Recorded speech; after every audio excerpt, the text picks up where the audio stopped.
Because the last video was a bit of a rush job, I'm going to run you through the wiring. One ESC powers the flight control, which in turn powers the receiver. Another ESC powers the MinimOSD, and a third ESC powers the GPS. The Sony Boscam is powered from the fountain distribution board pad via the toroid. So that's just 12 volts and ground, and then the video signal comes out of the camera, goes along, goes to the video in on the MinimOSD. And another pin comes out the video, out of the MinimOSD, comes along, goes to the transmitter. The video transmitter. The video transmitter itself is powered from the VTX pads on the Blackout power distribution board. There is actually a trace within the power distribution board to run the video signal out, in and out, in one end and out the other. I couldn't figure out, it's got an OSD here, but I couldn't figure out in and out on the OSD, something you may be able to do. In order to get the battery monitor working on the NAS32, I've taken the same feed from the same pad that's feeding the video transmitter 12 volts and ground, and run it to the VBATT connector on the NAS32, which just happens to be here.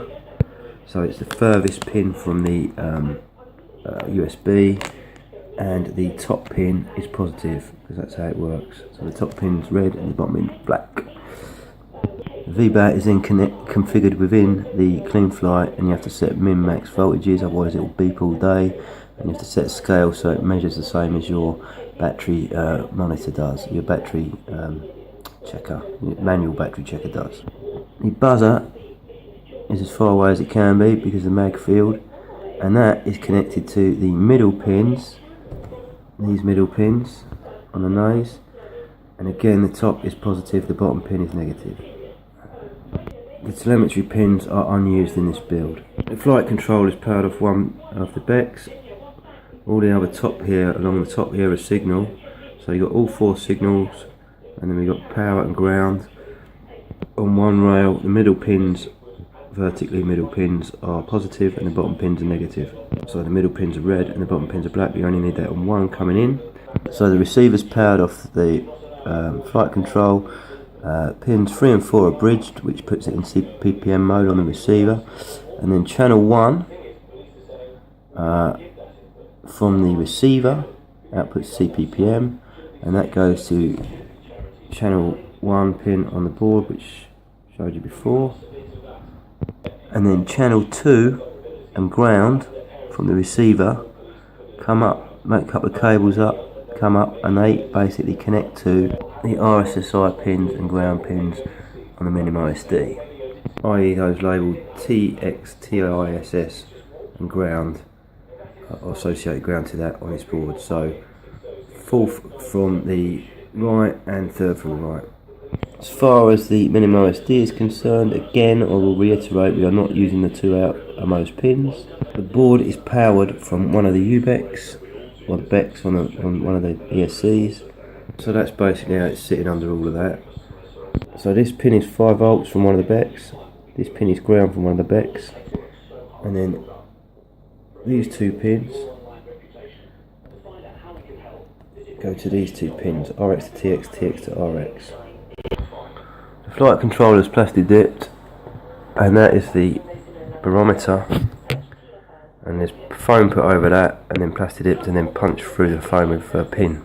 So it can get, without getting too much, it's muffled, but it's getting enough to be able to read, and it's accurate to within about a metre now. So that's how I did that, and that's basically very carefully hot glued round over the top of the barometer, and then carefully, very gently, a thin coating of plastic dip put all around the foam, and then poke some holes gently through the foam, through the plastic dip, and that makes it be able to read pressure without getting baffled by the propellers. The GPS is again 5 volts, so the black and the red are powered off one of the becs, one of the separate becs, so it's got its own bec, and you just need to check the pin out. On here it's normally written on the board, or you'll get some instructions with it. If you get black and red round the wrong way, it'll be the end of the world. If you get the other two round the wrong way, you should be okay, but you just won't see anything. So then the black and the red have got their own bec, and then the green and the yellow go to what I showed you in my other video, which is pins 3 and 4, or pads 3 and 4 on the NAS32. which you can't really see there because I've plastic dipped them up, and then I've run them under and over the board. So green and yellow, 3 and 4, or 4 and 3, look at the picture I posted before, back up to the GPS, and then separate power to one of the becs. Syncs onto the video transmitter, and also I insulated the antenna, or the negative part of the antenna, this part of the antenna, from the carbon fibre frame, because I was finding that basically I was getting conductivity between this and this, and I'll quickly show you how I did that. Just a little aside, I was wondering why the video signal is not great, and it occurred to me it's because carbon is conductive and this connector's going right the way through it, and if you put a pin on this bit and a pin on this bit, you'll get a signal which is basically ruining it. So what I've done is very decent amount of gear, because it's not great to mess around with carbon fibre. I've eked out the hole a little bit more using one of these paper hole cutter things for wing binders. Exactly the right hole size for the square bit, and hopefully that will insulate as it goes through. End up insulated top, insulated through the middle with a band around it, and insulated bottom. Using beer can, we've got no conductivity between the frame and the ground plane. We do have conductivity on the positive terminal. We do have conductivity on the negative terminal. We don't have anything between there. Happy days. Okay, so I've just injected all the ESCs with CorrosionX, one end and the other, and held the thing up, let it run through, soaked up the excess with a tissue on all 4. Okay, so one thing I could have done better is to make it easier to get to the USB port. It's buried in there at the back. I've got to roll the unvelcro and roll out the video transmitter, which involves disconnecting all that. And also on these boards you can't actually connect to the USB to a computer if you simultaneously got the OSD on the TX-RX pins. That's because it's called UART1, and UART1 is the same for the USB as it is for the TX and RX pins that go into the OSD. UART2 is what we're using pads 3 and 4 on the side of the nose for the GPS. So what I'm going to do is I'm going to show you this, how to do it on the other board. Incidentally, it's not the end of the world, because this firmware is based on multi-Wii, and there are certain stick commands from the transmitter which will perform certain tasks. So for example, here, left stick bottom left and right stick bottom mid will calibrate the gyros. If it's on a level surface, it will beep beep, and that's done. You'll have to also calibrate the stable gyros on a level surface. Left stick top left, right stick bottom middle, beep beep, that will calibrate that. Make sure the motors are disarmed, or take the props off before you do any of this indoors. Calibrate the magnetometer is probably the most useful thing, because if you do it indoors, you've got metal everywhere, you've got cars, you've got computers, you've got radio, you've got all sorts of things going on. You want to take it out into a field, take the phone out of your pocket, keys out of your pocket, anything metal out of your pocket, move the quad about 20 foot away, put it down, run back to the transmitter, perform stick command here. So left stick is top right, right stick is bottom middle, run back to the quad, do the magneto dance, move it around all axes, keep going for about 30 seconds. When it's finished, it will beep, and that'll calibrate the mag. I would do that with everything you're going to have on it, because that would affect it. These other ones can trim it in flight and what have you, but that's useful to know, because it means you don't have to keep opening up and disconnecting all the UARTs and everything to do the PIDs. I'm going to demonstrate this with a repaired board, show you it's still working.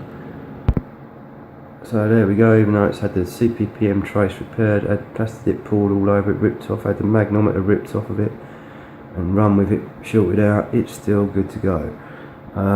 So we'll use this for demonstration purposes. So first things first, in Cleanflight, to do this you'll be needed to run firmware above 1.8, do that in the firmware flash up. Most boards will come with 1.8 now, but if you do have to flash it, back it up first, because you'll lose all the settings.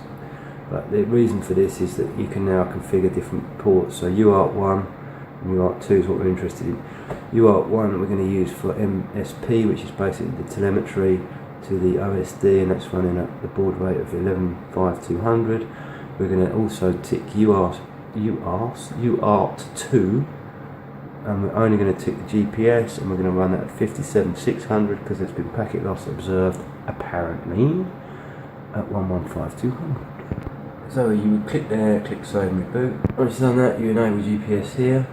You can either do this, or you can either go to CLI command line interface, type feature GPS, hit return, hit save, and it'll enable GPS. You then want to set the GPS provider. I'm using UBlox, so you would change that drop down to UBlox, or you can go to CLI and you can type in GPS provider. It's actually easier to read the wiki. There you go, that's how you do it. When you want to do it by the CLI, you put GPS underscore provider equals 0 or equals 1, hit return, hit save, or type save. Happy days. So with that ticked enabled for GPS, UBlox, you can set your ground assistance type. At default to auto, it depends where you are. I'm in Europe. That'll only work if you enable auto configure GPS via the flight control. And to do that in the CLI, you would type set space GPS underscore auto underscore config equals 1. Hit return, type save, hit return. That enables that, and that means the flight controller automatically configures the GPS unit, and then you can select wherever you are there. Connect the GPS unit, click save and reboot, it'll flash it, it'll say done, and you're done. You want to put your magnetic declination in there, you can look that up on the web, and then save and reboot. As I said right up front, this is ppm, so you want to enable that. The reason these are all reset is I've just refreshed it to 1.8 firmware to show you this. You might want to enable motor stop, and that stops the motor spinning up on arming, which is up to you. On min throttle, max throttle, what have you, I have mid at 1500, minimum at 1000, min command at 1050, and max at 2000, but again that's up to you. Enabled VBATT, you want to set the minimum cell voltage to something like 3.4, the warning cell to maybe 3.5, 3.6, and the maximum you want to set to 4.3, otherwise it will beep at you. And the voltage scale is where you adjust the readings, which will show you here. That's how to auto configure the GPS. In the next video I'll show you how to manually configure it using UCentre for UBlox, and hopefully a bit of flight footage.